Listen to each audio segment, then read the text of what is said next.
aujourd'hui, je suis prêt à porter le costume du député. Et croyez-moi, ça ne sera pas du prêt-à-porter, ça sera du sur-mesure. Que de chemin parcouru en 30 ans et effectivement, plus précisément depuis 15 ans, depuis que j'ai rejoint l'équipe de Jean-Claude Gaudin. Mais avant, c'est vrai que cette ville m'a tout donné. Elle m'a donné la possibilité, elle a accueilli mes grands-parents rescapés du génocide arménien. Elle a donné la chance à mes parents d'être des commerçants bien implantés du côté de la rue de Rome et à moi de créer mon entreprise qui a rayonné dans le monde entier. Et une fois que cette ville vous a tout donné, vous avez envie de lui rendre. Et quoi de plus beau que de s'engager en politique? C'était en 2008 aux côtés de Jean-Claude Gaudin. J'ai été son adjoint au maire en charge des relations internationales, puis de l'économie. Aujourd'hui, vice-président de la métropole en charge des relations internationales auprès de la présidente Martine Vassal. Et maintenant, c'est un nouveau chapitre de ma vie qui s'ouvre. En étant député de la République, je vais porter fièrement ce drapeau bleu-blanc-rouge qui me va si bien, comme dit Jean-Claude Gaudin.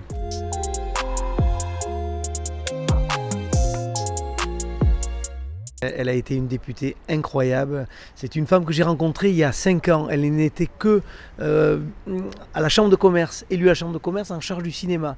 Et puis nous avons décidé d'aller ensemble à Hollywood pour vendre Marseille, terre de tournage. On a rencontré Netflix, Sony, Universal, toutes les grandes majors. Et je me suis dit, cette femme incroyable, elle a du peps, elle a du charme, elle est travailleuse, elle va aller loin. Et effectivement, moi ce qui me plaît à Marseille, nous avons un peu une histoire commune, c'est l'ascenseur social. Des quartiers nord de Marseille à l'Élysée de Paris.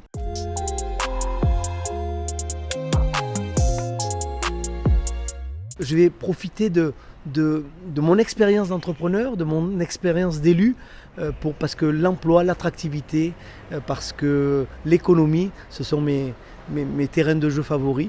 Donc j'essaierai d'aller dans ce sens et d'être force de proposition pour le gouvernement, pour le député que je suis et pour l'élu de terrain que je suis également. Je me sens fort, je me sens dynamique, je vais travailler avec beaucoup de passion comme je sais le faire, beaucoup de détermination tout en gardant l'humilité parce que c'est un point commun qu'il y a entre l'entreprise et la politique, il faut rester humble.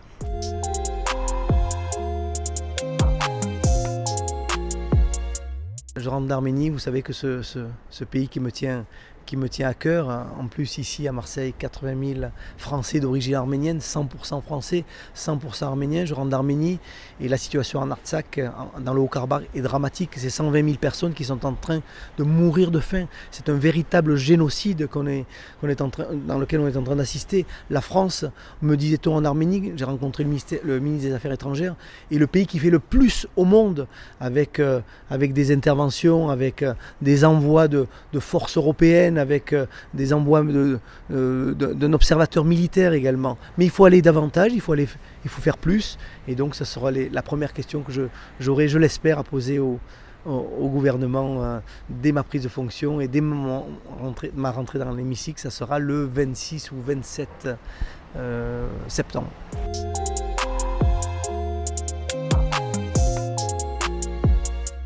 Si le président Macron vient passer 3 jours à Marseille, s'il décide de lancer ce magnifique plan ambitieux qu'est Marseille en grand, c'est parce qu'il veut que Marseille devienne capitale de l'Euroméditerranée. Vous savez, il faut être fier de tout le travail qui a été accompli. Souvent, on est dur avec ce territoire que l'on aime. Mais je vous rappelle que nous avons été capitale européenne de l'innovation. Personne ne pariait un copec sur ce label, sur ce prix qui nous a été donné par l'Europe. Aujourd'hui, on joue dans la cour des grands. On a la chance de jouer en Champions League. Le monde entier nous regarde avec un regard différent. En tant que vice-président de la métropole, je n'ai jamais reçu autant de demandes de jumelage, de coopération.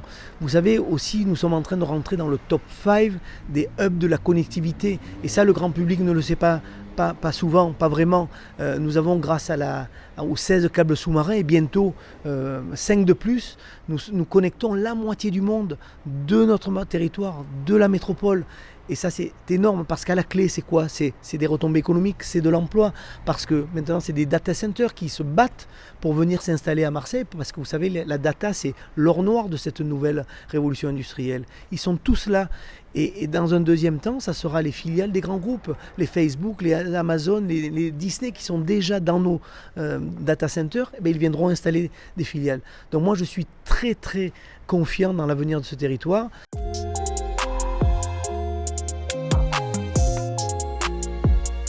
Trois ans c'est loin, mais c'est aussi demain.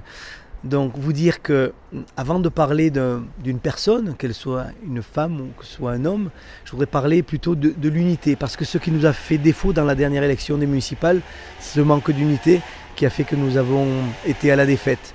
Et donc la première chose, et ça c'est la priorité des priorités, savoir réunir, rassembler le maximum nos forces politiques, de la droite dure à la gauche centrale, pouvoir élargir au maximum. Ça c'est le premier point. Deuxième point, se mettre d'accord sur un projet municipal. Et puis ensuite, il viendra le temps du choix de la personne. Mais je crois que franchement, aujourd'hui, c'est pas le sujet. On va travailler surtout en priorité pour l'unité de nos équipes. Et là, on pourra envisager la gagne.